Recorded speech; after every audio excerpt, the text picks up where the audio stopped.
Okay, so types of meditation. When you first start to meditate, you often wonder, well, what's the type I should do? Maybe you don't have an idea of what's out there, who teaches what, or what does each type bring. Are there differences between goals each type brings? And what are the goals in meditation anyway? So first, just start. And by starting, you'll be naturally interested or drawn to different types. When you start, you might feel you need some instruction. So you might search on Google or ask some friends. And then some things will come up that will seem the most interesting. And then go from there. Maybe this will lead you to a class or to a master or even to some videos or recordings.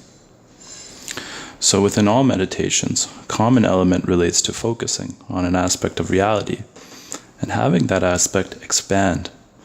So for example, there's focusing on your breath, maybe the sensation in your nose, or perhaps on the rising and falling of your stomach. Other meditations, you focus on speaking. Some people, when they first start out, find it's easier to focus on a mantra because you're actively doing something with your mind, like we're used to doing. And your mind can't talk because it's busy talking already. So there's different mantras to achieve different releases within the body. Work on different energy centers, things like this. It doesn't necessarily have to be a mantra. It could be phrases from a text, different affirmations, or a story. Different kinds here too, and it could be chanting. There's also sound meditation, where we listen to a certain frequency of sound. Different frequencies help us to become more aware of and work on different energy centers within us and with blockages. Picking a sound recording should depend on your openness in the moment, and your body, through your intuition, will let you know what sound you need to do that day at that time. The sound too doesn't have to be based on a frequency. It could be music, for example, instrumental, sound bowls, or even certain bands that specialize in spiritual music.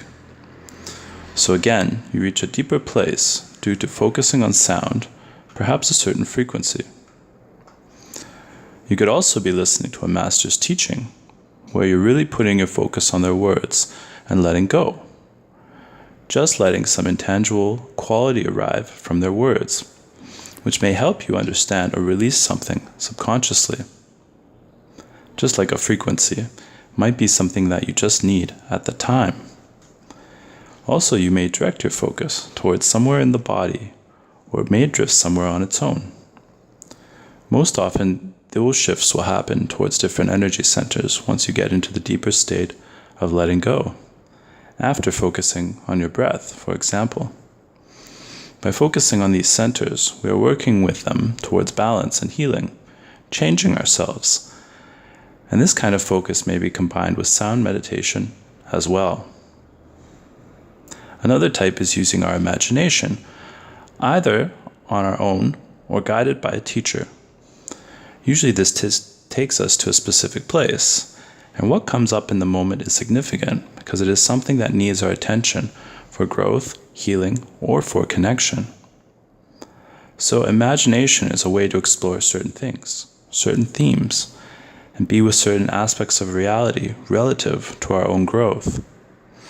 It connects us in an intangible way to the spiritual side somehow, and then whatever we're embodying may help us in different ways or bring up deep within what needs to be addressed. We also have meditation that relates to specific topics, such as loving kindness, for example. Here we focus on empathy and a great love for all beings, focusing on our oneness rather than about us being entirely separate. We picture those we love already, or perhaps those we need to accept or forgive. This is not always easy and can be guided and done in many ways. Meditation too can be less formal. We may focus entirely on nature, for example, while walking, or focus on our footsteps entirely. Whoever you are with, you can shift your focus towards them and be with them entirely. It can be quite simple like this. It is also for some the initial steps before moving into a more formal practice. So initially, I had a practice that if I was walking somewhere, I would make sure I had time to enjoy and focus on the trees, the sky, and the sun, and to enjoy everything in the moment. This was my first practice, before focusing on breathing, before energy, before anything like this. So there's different institutions as well. You have your religious institutions, you have ones purely about meditation in some form, some dedicated more to a theme or different people or beings.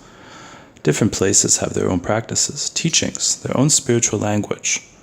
So when I first started, for example, I went to a Buddhist center, yet I was never interested in becoming a Buddhist. I went there because I was drawn to learn from a particular master in a particular place at a particular time. When I didn't feel right to go anymore, I stopped, and soon later the master moved on as well to another country. The key is to pay attention to what resonates, and if these institutions and teachers align with what you need at the time. Be careful though, as there are just as many institutions that serve the darker side of our nature as those who serve the lighter side, and some may disguise themselves quite well. So good to have different experiences, but be careful about committing your heart to them, as they might not always be what they seem. Okay, so I probably missed quite a few types, but the key is to be open and flexible on your journey. So different people can learn different types, and this is all wonderful. And it's just like music. If everyone just played one type, for example, the world might be full of that one type, which may be wonderful, but it would be missing out on other types and possibilities.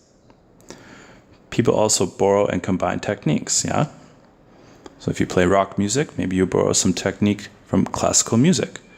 You play reggae music, maybe you borrow some ideas from rock music, etc. So having a good variety of experiences and combining types is an aspect that serves us to create the music that is our journey.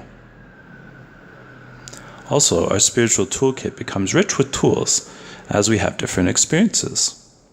Different tools may challenge us in different ways when we use them and bring us towards certain healing and growth that we may need at the time.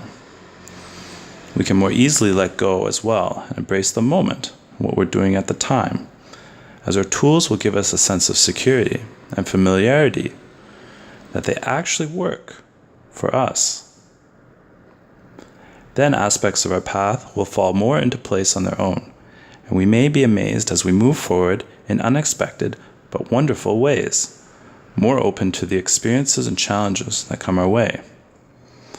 We're able to take these on, and the joys and feelings of bliss and lightness that accompany this kind of growth become more and more apparent. We then notice more we are moving forwards and upwards more consistently, gaining more momentum towards living our dreams in each moment.